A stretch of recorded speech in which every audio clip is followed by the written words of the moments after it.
നമ്മുടെ ഒരു ക്യാമ്പയിൻ നടത്തിയ ടീമുണ്ട്, ഇലക്ഷൻ ക്യാമ്പയിൻ നടത്തിയ ടീം എടുക്കുന്ന തീരുമാനം അത് ചിലപ്പോൾ വിട്ടു നിൽക്കാനായിരിക്കും, അല്ലെങ്കിൽ ആരെങ്കിലും പിന്തുണയ്ക്കണോ പിന്തുണ വാങ്ങണോ ഈ കാര്യങ്ങളൊന്നും തീരുമാനിച്ചിട്ടില്ല. തീരുമാനിച്ചാൽ ഉടനെ അറിയിക്കുകയും ചെയ്യും. ഇക്കാര്യത്തിൽ ശ്രീ വി ശിവൻകുട്ടി എന്ന് പറയുന്ന മന്ത്രിയെ കാണാമെന്നതിൽ ഒരു കാര്യവുമില്ല. ഞാൻ ഇങ്ങോട്ട് രാവിലെ എണീറ്റപ്പോൾ ഇന്നലത്തെ തിരക്ക് രാത്രി 10 മണിയുടെ പര്യടനവും പരിപാടികളും നന്ദി പറച്ചിലും ഒക്കെ ആയിട്ട് നടന്നു.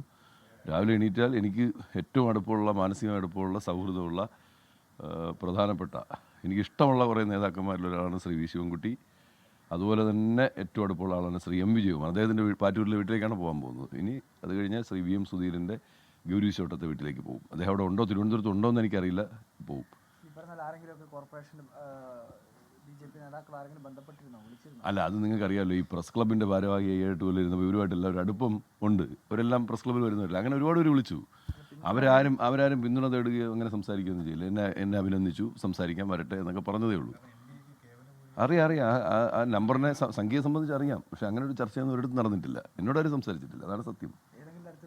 ഇന്നലെ പിന്നെ ശരിക്കും പറഞ്ഞാൽ ഈ പര്യടനത്തിൻ്റെ തിരക്കിൽ ഒറ്റ വാക്കിൽ ഉത്തരം പറഞ്ഞ് അവസാനിപ്പിക്കായിരുന്നു. പലപ്പോഴും മമ്മി കാണാം എന്ന് പറഞ്ഞ് അവസാനിപ്പിക്കായിരുന്നു.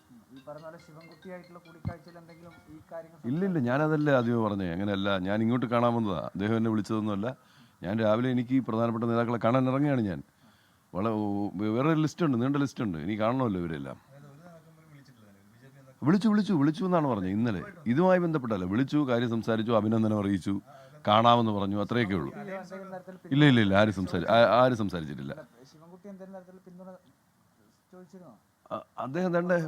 അദ്ദേഹം കുളിക്കാനായിരുന്നു. ഞാൻ 5 മിനിറ്റ് ഇരുന്ന് വന്നൊരു 2 മിനിറ്റല്ലേ സംസാരിച്ചുള്ളൂ. കണ്ടില്ലേ, നിങ്ങളെ മുമ്പിലൂടെയല്ലേ ഞാൻ കയറിപ്പോയത്. ഞാൻ അപ്പുറത്തെ മുറിയിലിരുന്നു, അദ്ദേഹം വന്നു, 2 മിനിറ്റ് സംസാരിച്ചു, അഭിനന്ദിച്ചു, കണ്ടു. ഞാൻ അദ്ദേഹത്തിൻ്റെ കയ്യിലൊന്ന് തൊട്ടു, പോകുന്നു.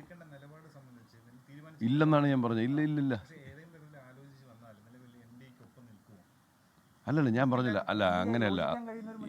അങ്ങനെയല്ല ഞാൻ പറഞ്ഞല്ലോ. ഈ കാര്യത്തിൽ ഒരു അഭിപ്രായം ഞാൻ പറയണമെങ്കിൽ എൻ്റെ ഒപ്പമുള്ള ആളുകൾ, നിങ്ങൾ മനസ്സിലാക്കണം, തിരുവനന്തപുരം നഗരത്തിൽ ഈ 3 മുന്നണികളെയും പരാജയപ്പെടുത്തി ഒരു സ്വതന്ത്രനെ ജയിപ്പിച്ചെടുക്കുന്ന സാഹചര്യം ഒരുപക്ഷെ ഒരു കോസ്റ്റൽ ഏരിയയിലൊക്കെ ചിലപ്പോൾ നടന്നേക്കും, ഇവിടെ നടക്കുമോ?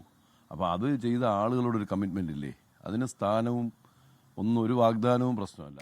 തിരുവനന്തപുരം കണ്ണൻമൂലയിൽ നിന്ന് സ്വതന്ത്ര സ്ഥാനാർത്ഥിയായി മത്സരിച്ച പാറ്റൂർ രാധാകൃഷ്ണൻ. അപ്പം അദ്ദേഹം മന്ത്രി വി ശിവൻകുട്ടിയെ കണ്ടിട്ടിറങ്ങുക. അപ്പം അതിൽ നമ്മൾ കാണുന്നവർക്ക് രാഷ്ട്രീയ പ്രാധാന്യമുണ്ടോ എന്ന് തോന്നും. തെരഞ്ഞെടുപ്പിന് ശേഷമുള്ള കൂടിക്കാഴ്ചയാണ്. പക്ഷെ അദ്ദേഹം പറയുന്നത് വർഷങ്ങളായുള്ള ഒരു സൗഹൃദമാണ്. കണ്ടു, കയ്യിലൊന്ന് തൊട്ടു. അദ്ദേഹത്തിന്റെ വിജയത്തിനൊരു പ്രാധാന്യം ഉണ്ടല്ലോ അല്ലെ. 3 മുന്നണികളെയും 4 അപരന്മാരെയും തോൽപ്പിച്ചിട്ടാണ് അദ്ദേഹം ജയിച്ചത് സ്വതന്ത്ര സ്ഥാനാർത്ഥിയായിട്ട്.